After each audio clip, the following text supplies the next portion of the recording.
আপনি গাড়ি চালক হয়ে এত সম্পদের মালিক গাড়ি কিভাবে হলেন? চালাচ্ছিলাম 15 বছর আগে। এখন তো আমি ব্যবসায়ী। ব্যবসায়ী। এখন এই প্রশ্নপত্র ব্যবসায়ী অল্পতে কেনে বেশি বেশি বেচে। প্রশ্ন ফাঁস করে কত টাকা কামিয়েছেন? প্রশ্ন ফাঁসে 2 টাকা কামাইছি, সব খরচ করছি আল্লাহর রাস্তায়।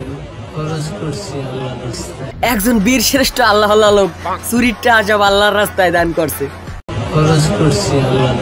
না আমের আল্লাহ কইছে যে চুরি করে সব আল্লাহর রাস্তায় আমি খরচ করেন। আবার দাঁড়িয়ে রেখে হারা গাও ভরিয়া লাইছেন, মনে হয় যেন পার তলি হইতে মাথার চুল পর্যন্ত আগামুরা আলেম। সঠিক বলেছেন। দেখেন কি সুন্দর সরল একটা স্বীকারোক্তি দিলেন। হ্যাঁ, আবার এই মামলায় ভিন্ন করিয়া 5 সদস্য 3 সদস্য বিশিষ্ট কমিটি গঠনের কি দরকার? প্রশ্ন ফাঁস করে কত টাকা কামিয়েছেন?